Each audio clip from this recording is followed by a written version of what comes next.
Olá, tudo bem com você? Está no ar mais um episódio do podcast Café com a SIG, uma iniciativa da Associação Comercial Empresarial de Guarapuava com o apoio da Cressol e que traz para você tudo aquilo que é de inovação, tecnologia e novos negócios aqui em Guarapuava e também na nossa região. Antes de falar do nosso tema de hoje, você já deve estar vendo aqui, né, esse frasco de mel. O nosso programa de hoje vai falar do mel e dessa produção aqui na nossa região. Mas antes de falar desse tema, eu quero lembrar você que hoje, dia 30, sexta-feira, nós temos a abertura da Liquida Guarapuava, a terceira edição da nossa feira de liquidação da ACIG, que vai acontecer lá no Centro de Eventos Cidade dos Lagos, às 18 horas é a nossa abertura, então você é convidado a participar. Chega cedinho, porque geralmente tem fila por conta dos descontos, né? Então são mais de 60 lojas com produtos acima de 50% de desconto. O mínimo é 50%, então tem muita coisa em roupa, calçado, perfume, utensílios para lar, perfumaria, então tem muita coisa legal na Liquida Guarapuava, que é sexta, sábado e domingo. Então hoje dia 30, amanhã 31 e domingo dia 1º. Os horários estão disponíveis no nosso site, também nas nossas redes sociais. Hoje é até às 10 da noite. Sábado é das 10 da manhã às 10 da noite, então são 12 horas de feira acontecendo para você poder participar, aproveitar. Tem música ao vivo, praça de alimentação, espaço kids, então uma feira completa para trazer lazer e também as promoções das principais lojas aqui da cidade. Não perca.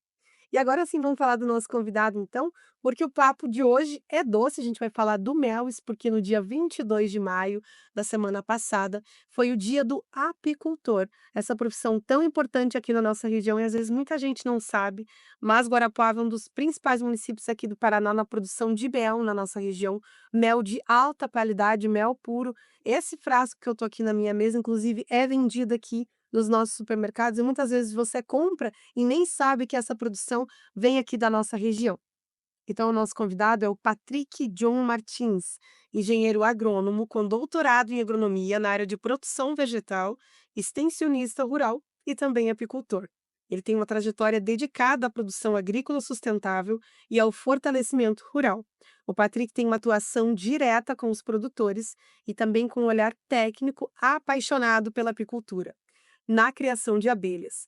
Um tema que envolve não só a produção de mel, mas o equilíbrio ambiental, a economia rural e a saúde do planeta, até porque a produção de mel tem tudo a ver com a questão sustentável e ele vai explicar isso para a gente aqui hoje. Patrick, seja bem-vindo, obrigada por aceitar o nosso convite. A gente sabe que a sua agenda é bem apertada, mesmo assim, você deu um tempinho de estar aqui com a gente hoje, então, muito obrigada por participar do Café com a Si. Obrigado, Alice. Obrigado pelo convite.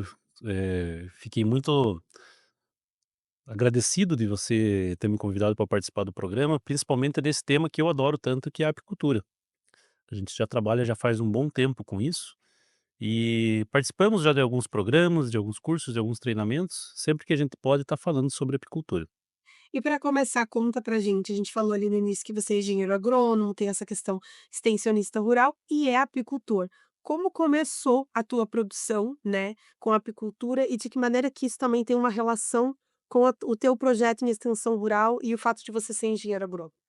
Então, isso começou já faz muito tempo, lá em 2004, quando eu ainda estava cursando o colégio agrícola. O nosso tema de trabalho de conclusão de curso foi com apicultura. Mas parei ali, não segui adiante, né, mas, logo após o falecimento da minha mãe, a gente foi dar um destino viável para o nosso sítio. A gente tem um sítio da família que fica em Cantagalo, é uma propriedade onde metade dela hoje está arrendada para cultivos agrícolas, soja, milho, né, aveia, e trigo no inverno, mas metade dela hoje está muito bem preservada. Então é uma área de reserva legal, é uma área de preservação permanente, é uma área onde tem muitas frutas nativas, tem guabiroba, tem pitanga, tem cereja, tem araçá, e hoje a gente desfruta dessa área com apicultura. Então foi uma forma de viabilizar essa área de mata que nós temos lá. Então, 2018, a gente iniciou o trabalho com algumas, como a maioria dos apicultores começam, sem muita informação, sem nada de estrutura, com um material todo fora de padrão, despadronizado. Iniciamos, mesmo com muita vontade, mas com pouco conhecimento na área. Participamos de vários treinamentos, né, e já em 2020 a gente construiu a nossa casinha do mel, né, com algumas instruções aí das normas sanitárias para fazer a extração correta desse mel, para que não venha larva de abelha, para que não venha terra, para que não venha nada disso. Então hoje a gente tem a nossa casinha do mel lá, só para fazer a extração de mel. E mas o vamos dizer assim que o auge mesmo da nossa do nosso trabalho foi 2023, 2 anos atrás, quando nós fomos para um congresso de apicultura lá em Goiânia. Era um congresso, de uma turma especial que foi feito um trabalho online, foi um curso online que a gente comprou, eu e a minha esposa, e a partir dali então, esse congresso ele abriu um pouco a nossa cabeça, porque é o negócio apícola. Né. Uma coisa é você produzir mel, você tem que entender de manejo, você tem que entender das abelhas, você tem que entender do clima, né. A outra coisa é um negócio apícola. Como vender o mel? Como você cativar o teu cliente? Como ganhar dinheiro com isso? Então a gente participou desse congresso e abriu bastante a nossa cabeça, e a gente saiu da informalidade, né. Então hoje a empresa que a gente tem é um MEI, ela está no nome da minha esposa, da Daiele, ela também é apicultora. Ela não pôde vir no programa, mas ela mandou um forte abraço para você, para todo mundo que está nos ouvindo, né. E ela foi a primeira MEI do município como nesse cadastro de apicultura. E a gente abriu essa MEI justamente pensando no trabalho da cidade, não do campo, primeiramente na cidade, para vender serviço como captura de enxames. O pessoal pedia nota: "Ah, você vem tirar um enxame aqui para nós da nossa empresa?" Vou sim." "Você tem nota? Tem como fornecer nota?" Não tinha, né, daí eu falei: "Não, vamos abrir uma MEI, a gente abre uma MEI para prestar esse tipo de serviço." Na cidade tem muito enxame, tem muita abelha. O pessoal sempre pede para a gente fazer captura, e a gente não faz mais por falta de tempo, né, porque eu trabalho durante o dia todo, ela também, só nos finais de semana aí que a gente tem tempo pra fazer essa captura, e às vezes o enxame tá atrapalhando a vida das pessoas, não pode esperar até o final de semana para ser retirado. Então foi nesse congresso que a gente aprendeu tudo isso, uma forma de vender esse serviço, de regularizar, e a gente trabalhou também com a terceirização do MEI, que o mel ele é um produto de origem animal, ele precisa ser inspecionado, ele precisa ser certificado. Nós não temos a parte de certificação, então a gente fez uma parceria com uma empresa aqui de Guarapuava também, a gente entrega o mel para ela e ela nos devolve já filtrado, envasado, rotulado, com data de validade, com lote, tudo certinho, para a gente conseguir colocar ele no mercado. Isso que eu ia perguntar, essa embalagem aqui que está aqui em cima da nossa mesa é da sua produção. É da nossa Então produção. você produz ali na sua propriedade e aí vai para uma terceira etapa, que é essa invase e todo esse processo aqui. Isso, E isso como que funciona essa captura para quem eu, por exemplo, sou extremamente leiga, então como que funciona para produzir, por exemplo, uma embalagem dessa? Quanto de mel é necessário? Quais são as etapas e os processos para chegar nessa fase final? É trabalhoso? é bastante, é bastante. O pessoal fala: "Ah, mas você trabalha com apicultura, os bichinhos trabalham para você, as abelhas trabalham." Elas trabalham, mas a gente tem que trabalhar junto com elas para produzir. A apicultura profissional, ela dá bastante trabalho, né, tem todos os manejos que a gente precisa fazer, desde a captura do enxame, a multiplicação desse enxame, a alimentação. Nós estamos chegando agora num período de escassez de alimento para as abelhas, que é o período de inverno na nossa região. Então o clima é bastante rigoroso. No inverno elas passam fome, a abelha morre, morre como qualquer outro bicho que não come. Então não tem flor, não tem flor, elas precisam ser alimentadas. A gente faz o processo de alimentação, a gente faz o processo, passou o período de alimentação, aí sim, em setembro, quando inicia a primavera, quando inicia as floradas, é colocado as melgueiras para elas produzirem mel, né.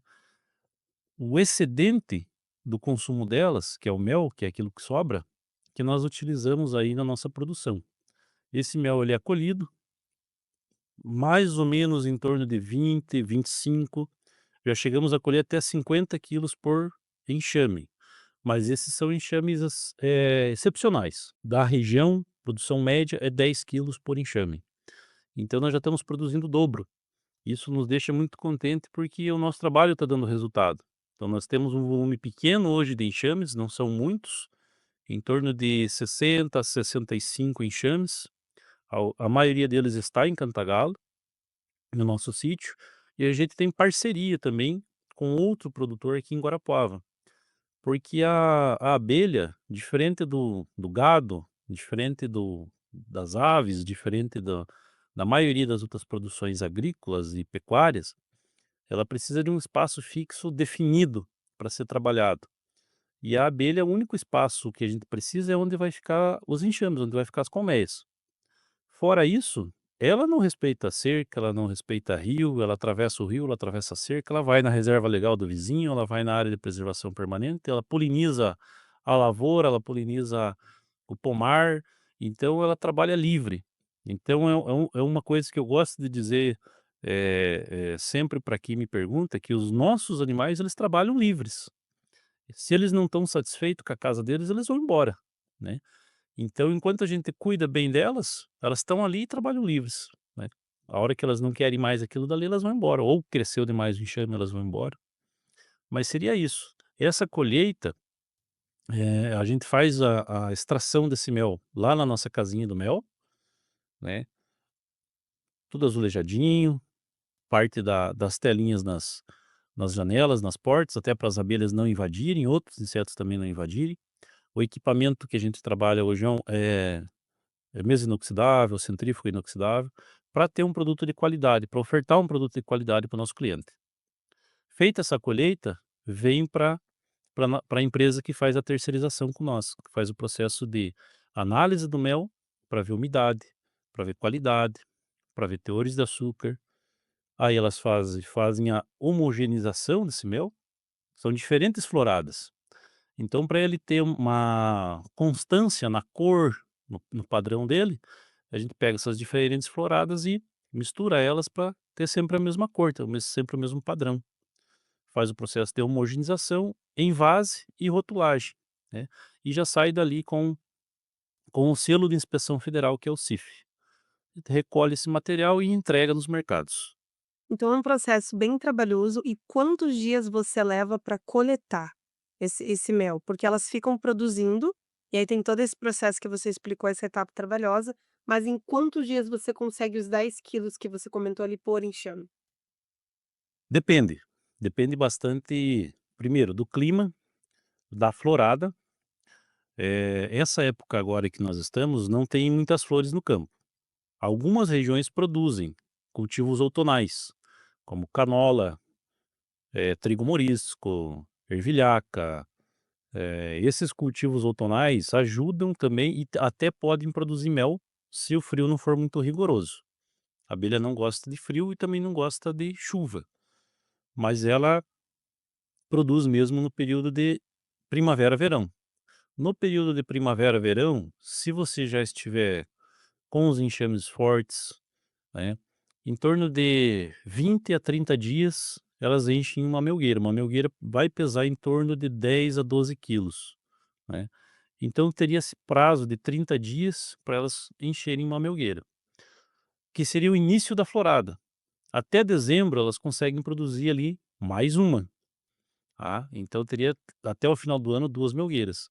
Se o clima ainda for favorável, tiver chuva, tiver florada, até o mês de fevereiro elas conseguem encher mais uma. Então eu teria 30 quilos por melgueira, por enxame. Geralmente eu faço a última colheita no carnaval, né, e deixo o que elas vão produzir para depois do carnaval, para elas passarem o inverno. Essa é uma metodologia que a gente adota. Tem outros produtores que não, que já começam a produção delas muito antes, né, aproveitam aí, como eu falei, as culturas outonais. Então, em uma propriedade que tem canola, por exemplo, você consegue ganhar mais uns 20 quilos de mel, como você inicia a produção antes. Então, você vai 6 meses do ano produzindo, e 6 meses do ano alimentando ou cuidando delas. Outras regiões do nosso país não, você consegue produzir, quase durante todo o ano, desde que você respeite os períodos de chuva e os períodos de alimentação, né. Você pega a região de Mato Grosso, e de Minas Gerais, que são regiões um pouco mais quentes, tem o período de chuvas, que é onde está iniciando a floração, que elas vão produzir. Então é diferente de um local para o outro, muda bastante essa condição climática. Muda o calendário apícola, né, onde vão estar florindo as flores que elas usam para se alimentar. Ou seja, precisa de estudo, muita técnica e de entender o lugar que você vive e o clima dessa região também. Também precisa conhecer muito a florada das espécies onde você está localizado. Às vezes você sai de uma região como nós produzimos lá no Cantagalo, vem aqui para Guarapuava, ali na região da Serra da Esperança, são plantas totalmente diferentes, né. Você já tem agora nessa época lá, por exemplo, a Bracatinga, que pode florir, e você tem o mel de Bracatinga, que é um mel muito saudável, com um gosto um pouquinho mais amargo, mas ainda assim extremamente nutricional, muito bom o mel. Lá para nós já não, você não tem tanta Bracatinga assim, em Cantagalo você não tem tanta Bracatinga, você já tem essas frutas de silvestres que eu comentei com você. Ou seja, tudo é uma questão de adaptação, né. A gente já vai falar mais sobre esse assunto e também, sobre a importância da produção de mel aqui na região, mas antes do nosso intervalo eu quero lembrar você de curtir, comentar e compartilhar. Se inscreva aqui no nosso canal. Na playlist podcast você pode ver os outros episódios dos nossos programas com assuntos também muito relevantes. Se você não assistiu no YouTube, pode nos ouvir pelo Spotify, só procurar por Café com a Sig e os principais trechos dessa conversa estão no nosso Instagram, o @sigguarapuava. A gente vai para o intervalo rapidinho e volta já já.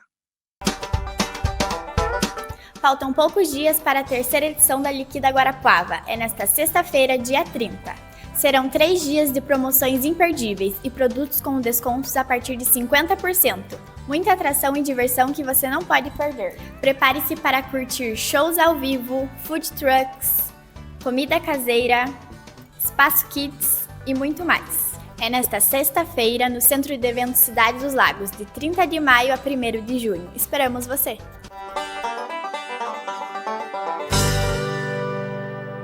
Estamos de volta com o Café com a Sig, hoje recebendo o Patrick, que é apicultor, para a gente falar da produção de mel aqui no nosso município. No primeiro bloco, ele explicou um pouquinho da produção de mel, como é que funciona, né, desde a extração até chegar nessa fase final. E agora a minha pergunta, Patrick, é sobre o que vocês fazem com o que sobra, né?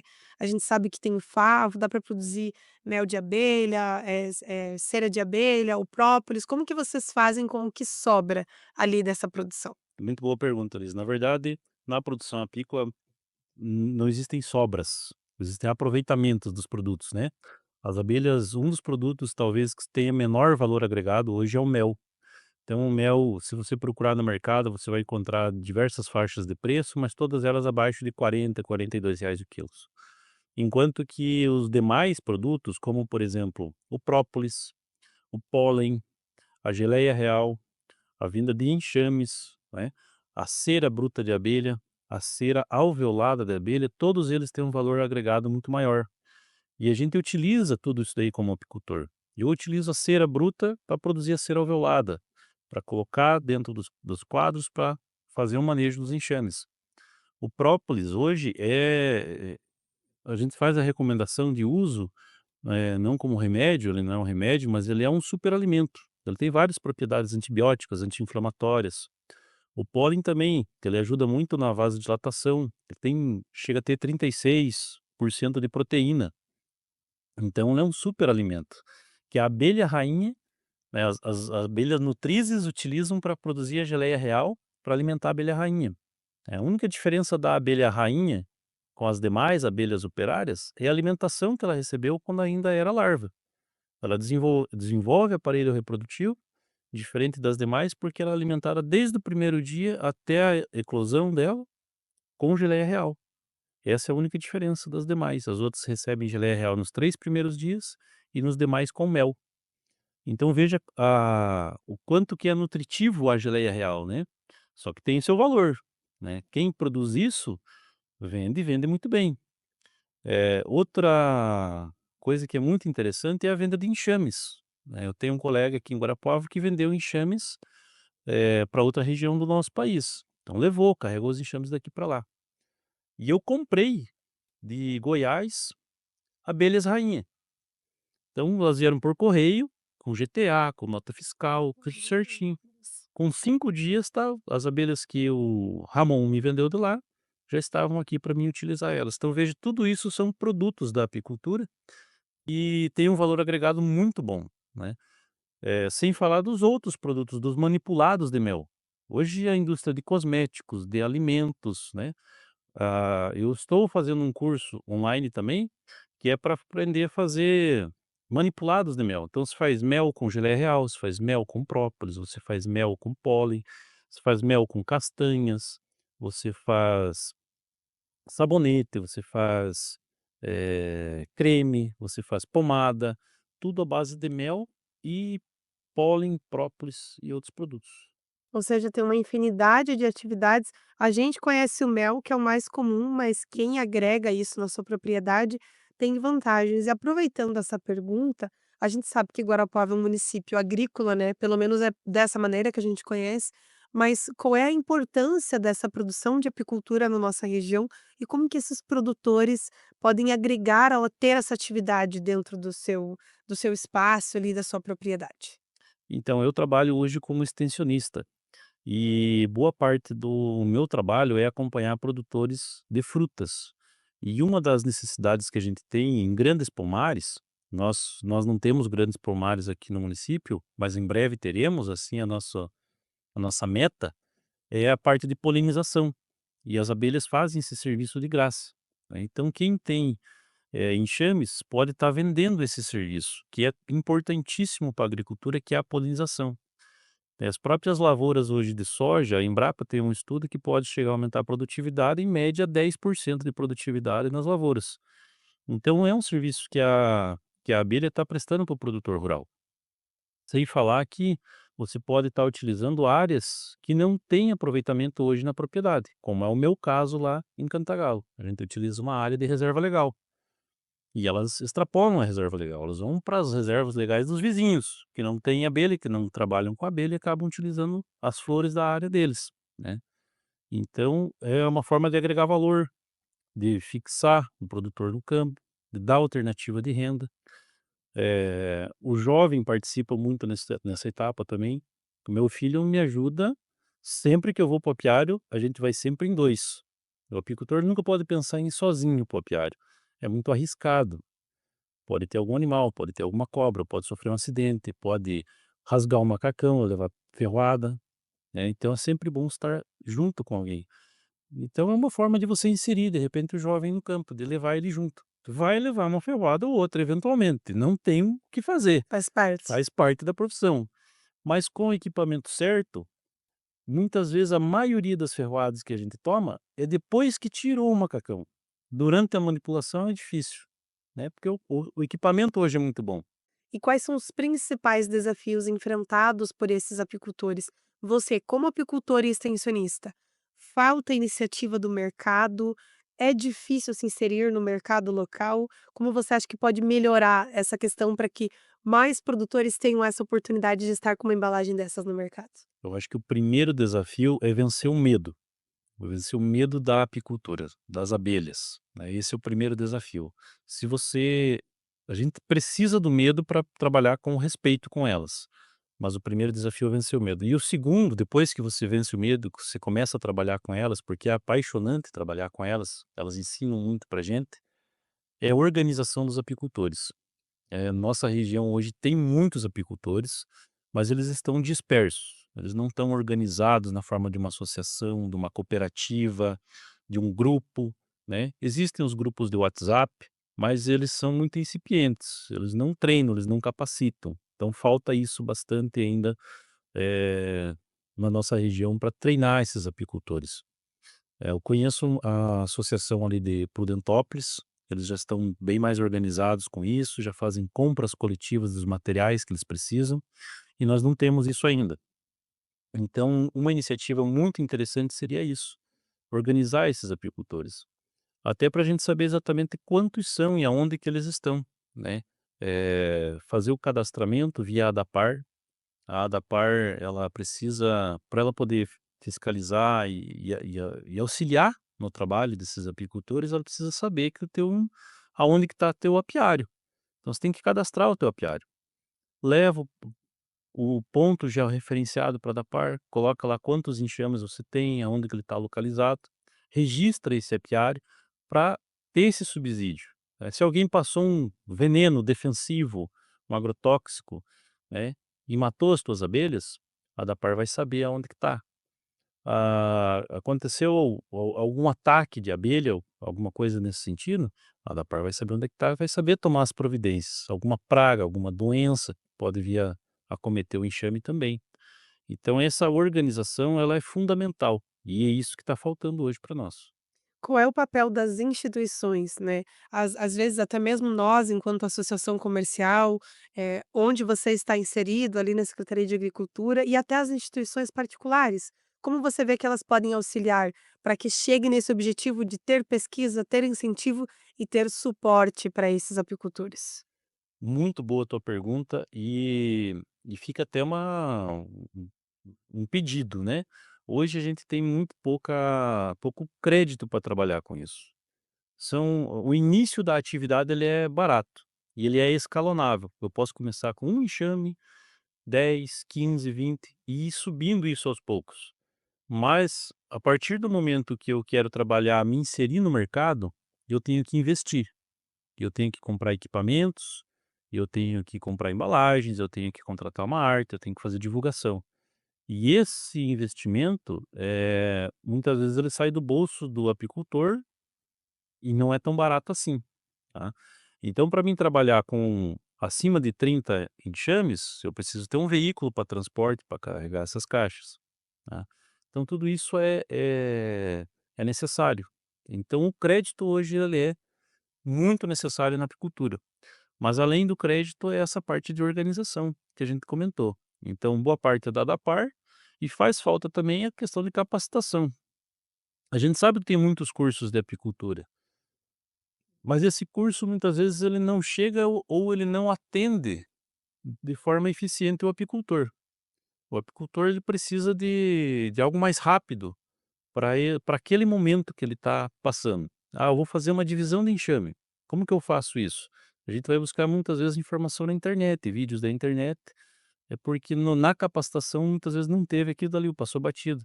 Trabalhar com apicultura não é fácil. Como que você vai fazer uma prática? Tem que ser no apiário, tem que ser com macacão, tem que ser com um dia de tempo bom. E às vezes, no dia do curso choveu, você não consegue ir no apiário. Então tem esse fator que complica. Tem que ter o mínimo de estrutura, o mínimo é ter o macacão, é ter os equipamentos necessários para poder desenvolver essas atividades. Você comentou da questão do acesso ao crédito, né.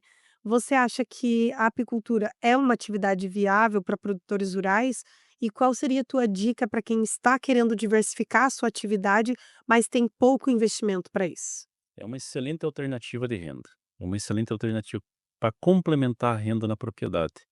Você vai aproveitar todas aquelas áreas que não são produtivas, que não estão produzindo. Normalmente você tem a área de lavoura, a área de pastagem, que está com boi ou está com. E a abelha ela vai produzir tanto quanto um boi, se você souber manejar ela de forma correta, né. Só que numa área muito menor.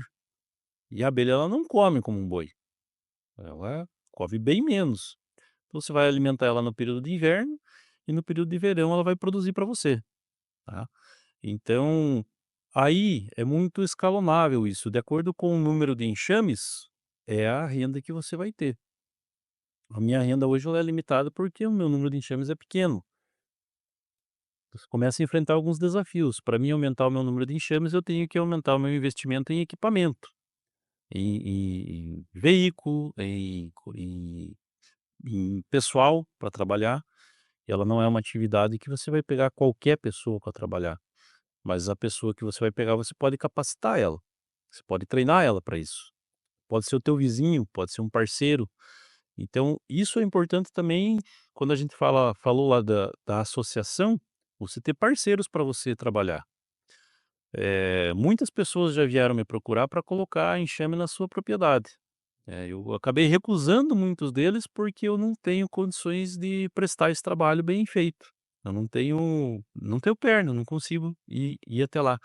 Se a gente tivesse um grupo, uma organização, eu poderia passar isso para outra pessoa, né, como eu fiz, mas porque eu conheço vários apicultores.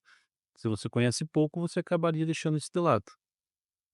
Ou seja, precisa de incentivo, de estrutura e de vontade de investir nisso no município. Para finalizar, olhando para o futuro, como você vê a apicultura daqui a alguns anos na nossa região? Tem possibilidade de crescer mais? Como expandir de forma sustentável esse setor aqui na região? Todos os setores da agricultura, eles estão se modernizando, e a apicultura não vai ficar para trás. Vai ser um dos setores que vai se modernizar também. Então o apicultor que ele deseja se inserir na atividade, produzir mel, produzir produtos à base de mel e derivados da abelha, ele vai precisar se especializar. Ele vai ter que buscar uma mão de obra especializada, ele vai ter que ir atrás disso. E é um produto natural, é uma vertente que só tem a crescer, produção de orgânicos, de produtos naturais, de alimentos saudáveis, né, só tende a crescer. Então quem trabalhar com isso, tem um mercado garantido. Tem que saber se inserir no mercado. Essa é a grande chave da questão. O mel brasileiro é considerado um dos melhores méis do mundo, por conta disso. As nossas abelhas, elas são muito limpas, elas são muito produtivas, elas têm uma sanidade muito boa. Nos outros países que a gente tem acompanhado, você não consegue produzir mel sem ter que fazer algum controle sanitário nos enxames. Já o Brasil consegue, por causa da abelha africanizada, que é uma cruza da abelha europeia com a abelha africana. Então são enxames muito produtivos, não são muito dóceis, são enxames agressivos, que por um lado é bom, evita ladrões no apiário, que também acontece, mas, produz um mel de excelente qualidade. Então nós temos muito com o que crescer, não só interno, não só no mercado interno, mas para exportação também.